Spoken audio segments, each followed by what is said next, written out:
Oke, halo semua.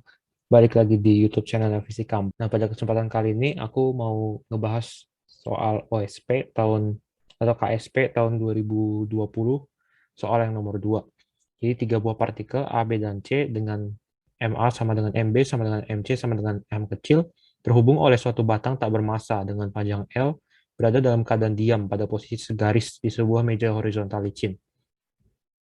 Nah, kemudian terdapat engsel pada A sehingga batang dapat berotasi terhadap A. Sebuah, sebuah partikel lain bermassa Md sama dengan 2M bergerak dengan laju Fresnel dan kemudian menumbuk partikel A secara elastik sempurna. Partikel B dan C diam setelah tumbukan. Nah, ini aku ambil yang bagian A-nya aja. Misalkan beberapa waktu setelah tumbukan, batang AB membentuk sudut theta terhadap horizontal. Tentukan kecepatan linear partikel A dan kecepatan sudut partikel B pada saat tersebut. Nyatakan jawaban Anda dalam Fresnel dan theta.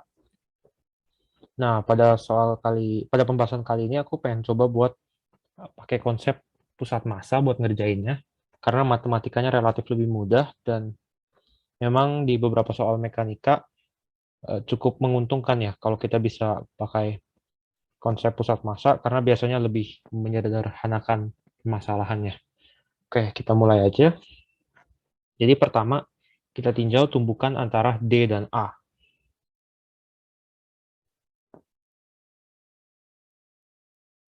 Oke, D dan A.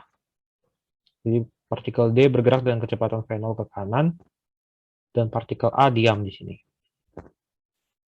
Ini dalam kerangka lab ya. Nah, kenapa di sini kita bisa mengabaikan B dan C? Nah, alasannya karena B dan C itu terhubung ke A itu melalui batang tak bermassa. Nah, kalau posisinya vertikal kayak gini, batang tak bermassa itu nggak bisa ngasih impuls ke arah tegak lurus. Jadi murni saat D menumbuk A itu,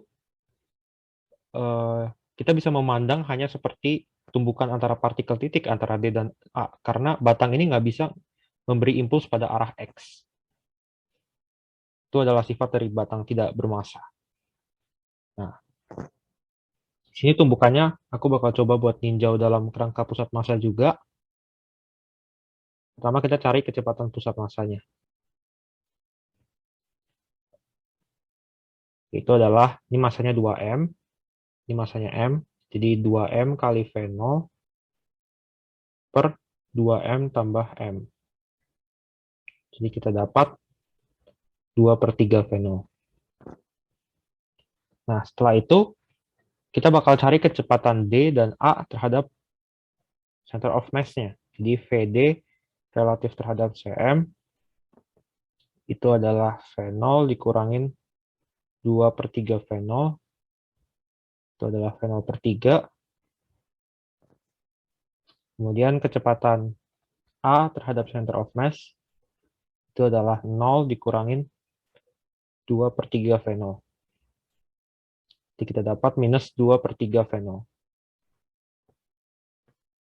Oke. Jadi sekarang kita bisa gambarkan situasinya dalam kerangka CM.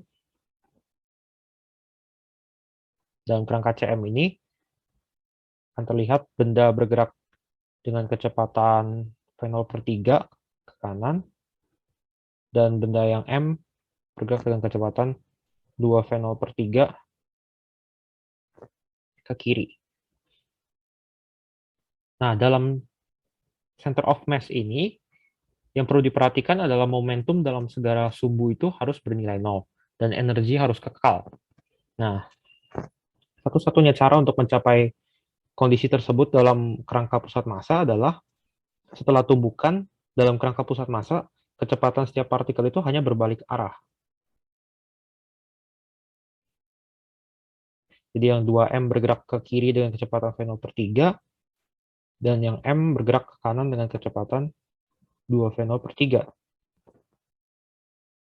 Ya, dengan demikian, energinya dijamin tetap kekal, dan momentum pada arah sumbu X-nya juga akan tetap bernilai 0, gitu ya. Nah, dengan demikian, kita bisa cari kecepatan A terhadap lap. Itu tinggal kita kembalikan lagi ke kerangka lap dengan cara V center of mass ditambah VA terhadap center of mass. Jadinya V0 ditambah 2 V0 per 3.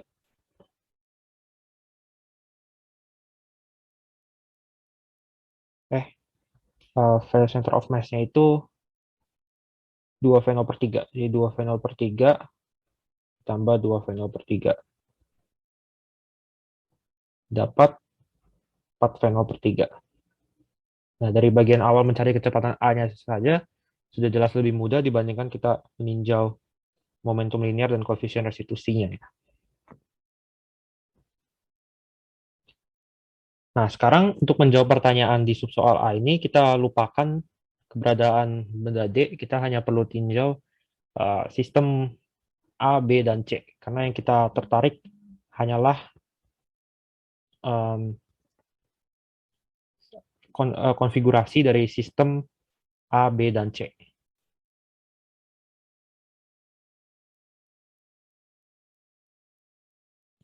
Nah, jadi sekarang yang kita lakukan adalah ulangi lagi prosedur yang tadi. Ya. Jadi sekarang kondisinya adalah ada benda B di paling atas, kemudian di sini ada benda A bergerak dengan kecepatan 4 V0 per 3, dan ada benda C di paling bawah. Nah, kita cari lagi kecepatan pusat massa dari sistem ketiga benda ini. Di V center of mass itu sama dengan M dikali 4 V0 per 3 dibagi dengan total massanya ada 3M ya.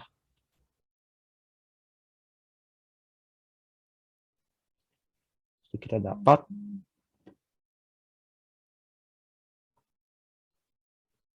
kecepatan pusat massanya adalah 4 V0 per 9.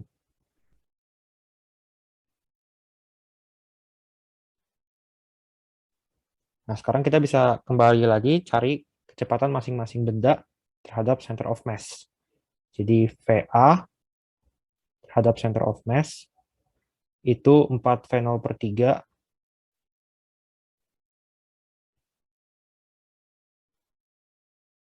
dikurangin 4 V0 per 9. Itu adalah 8 per 9 V0. Nah, sedangkan VB terhadap center of mass itu akan sama dengan VC terhadap center of mass, karena keduanya sama-sama diam pada kondisi awalnya, sama dengan 0 dikurangi dengan 4 per 3 V0. 4 per 9 V0.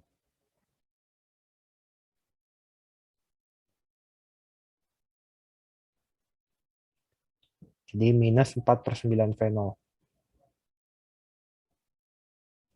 Nah, kalau digambarkan dalam kerangka center of mass, ini yang tadi dalam kerangka lap ya.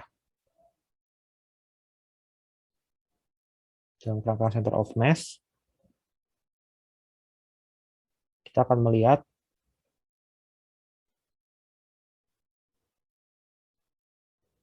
benda yang tengah bergerak dengan kecepatan 8 V0 per 9 ke kanan, kemudian benda yang atas dan yang bawah sama-sama bergerak ke kiri dengan kecepatan 4 per 9 V0.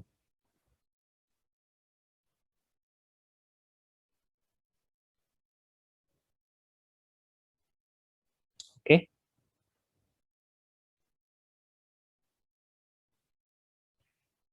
Nah, kemudian nanti sistem ini akan berevolusi menjadi sistem yang diinginkan di soal ya, yaitu batangnya masing-masing membentuk sudut theta terhadap horizontal. Jadi kira-kira terlihat seperti ini.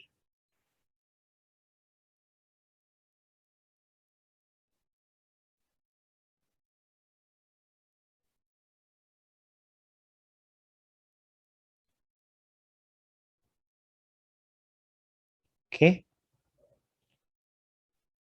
Nah, sekarang kita ingat-ingat lagi tentang konsep meninjau sistem dalam kerangka pusat massa, yaitu adalah momentum di segala sumbu itu harus bernilai 0. Ya. Jadi kalau misalnya aku namain kecepatan yang benda tengah ini dengan VA, kita bisa dengan mudah tahu bahwa terhadap kerangka pusat massa, kedua benda eh, B dan C ini akan bergerak dengan kecepatan VA/2 ke arah yang berlawanan. Ya. Kenapa begitu? Karena benda B dan C ini geraknya akan selalu simetrik, ya. Tidak ada alasan B dan C ini mempunyai kecepatan yang berbeda karena kondisi awalnya aja sama gitu. Dan terhadap pusat massa juga ya geraknya harusnya simetris. Ini adalah sudut theta. Nah, kita tahu bahwa benda A ini tidak akan pernah bergerak pada arah sumbu Y, ya. Kenapa? Karena ya tadi itu B dan C selalu bergerak simetris, artinya kedua batang atas dan bawah ini akan selalu simetris. Jadi tegangan dari masing-masing batang itu akan selalu saling cancel di arah sumbu Y. Jadi benda A ini tidak akan pernah bisa bergerak pada arah sumbu Y. Jadi kita bisa simpulkan bahwa kedua benda B dan C itu punya kecepatan VY yang sama dan arahnya berlawanan. Seperti itu.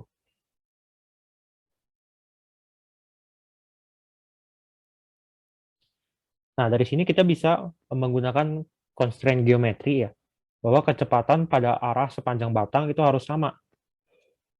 Jadi kita tahu bahwa sudut ini pasti theta.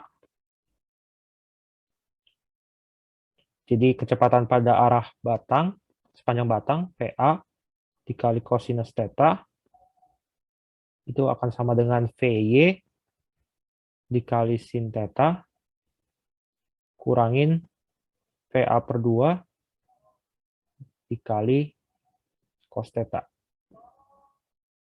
Dari sini kita akan dapat 3/2 VA cos theta, itu sama dengan VY dikali sin theta. Di situ kita akan dapat hubungan VY sama dengan 3 VA kotangan theta per 2.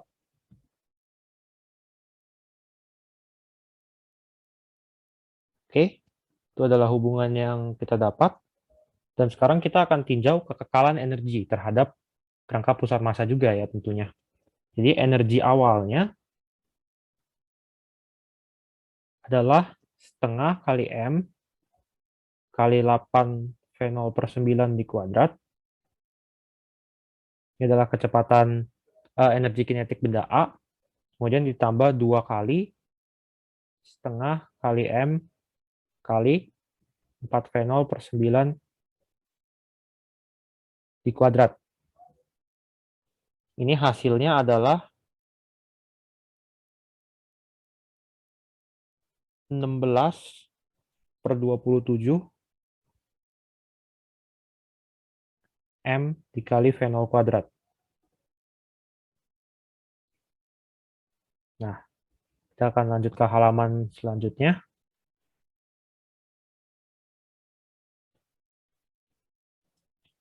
Energi akhirnya dari yang sebelumnya itu kita dapat setengah dikali M dikali VA kuadrat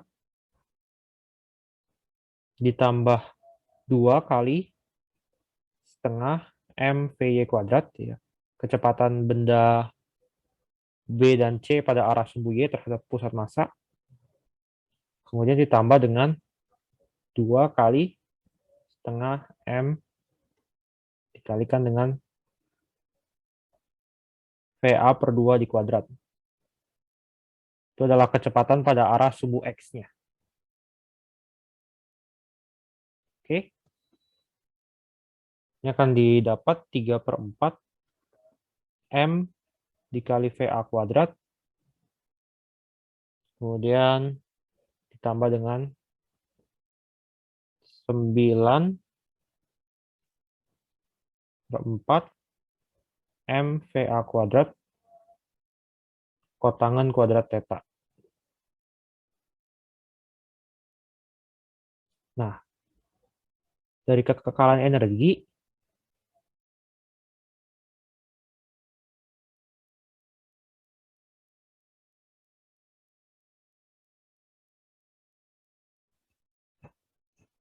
akan didapat bahwa E0 sama dengan EF.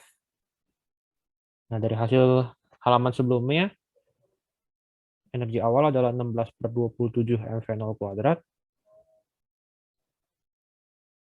Ini akan sama dengan 3/4 MVA kuadrat ditambah 9/4 VA kuadrat MVA kuadrat kotangan kuadrat theta.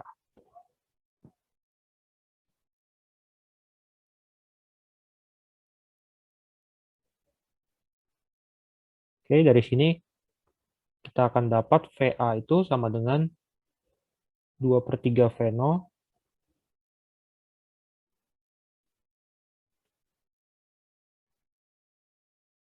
akar dari 16 dibagi dengan 9 kali 1 ditambah 3 kotangan kuadrat theta. Ya, kalian bisa buktikan sendiri hasilnya itu.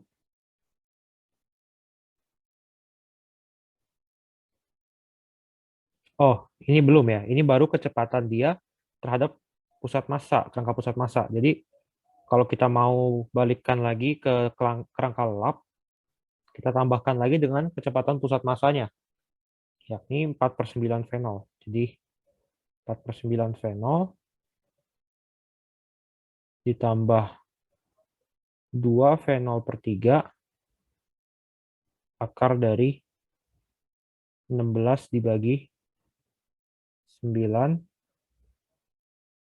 1 ditambah 3 kotangan kuadrat theta. Nah, ini adalah jawabannya.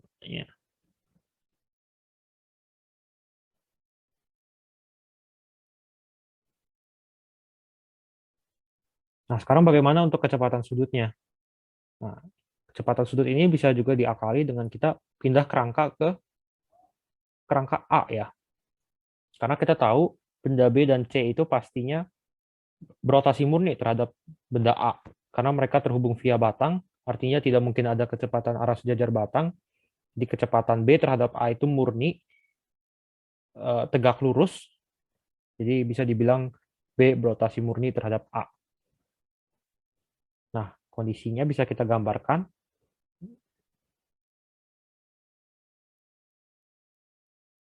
Tadi ini VA,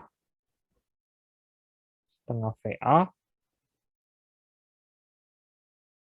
dan di sini VY, ini theta ya. Nah, kalau dalam kerangka A,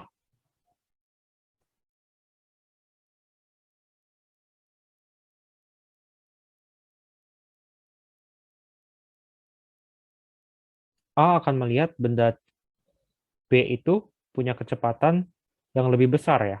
Ke kiri sebesar 3/2 VA, ke bawah sebesar VY. Ya, kemudian kita akan proyeksikan ke arah tegak lurus batangnya. Ini batangnya. Kita proyeksikan ke arah tegak lurusnya. Di mana kita tahu sudut ini theta. Jadi kecepatan arah tegak lurusnya itu adalah VY cos theta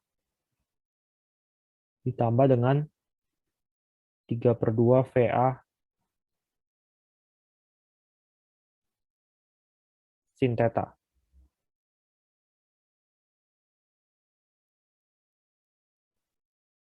Oke. Dan ini harus sama dengan omega L, karena tadi itu B akan bergerak rotasi murni terhadap A. Oke, sekarang kita masukkan semua yang kita sudah dapat sebelumnya. VY sebelumnya kita sudah dapat bentuknya yaitu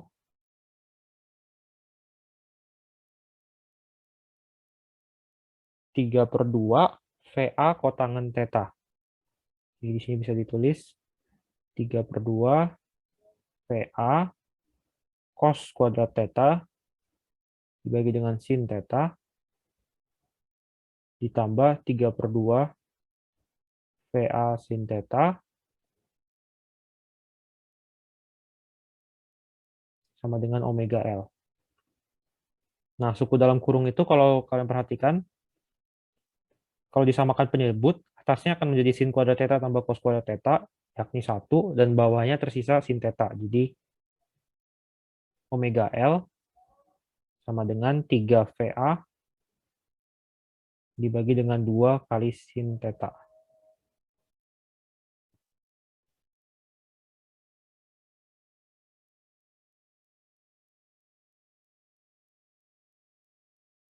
Oke, jadi di sini kita akan dapat omega itu sama dengan 3 dibagi 2 L sin theta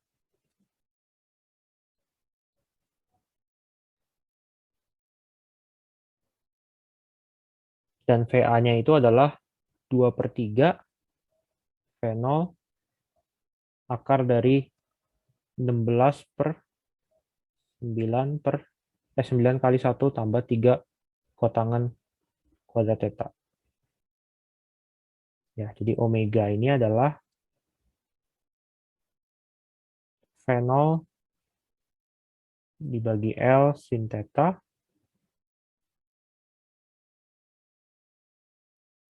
kali akar dari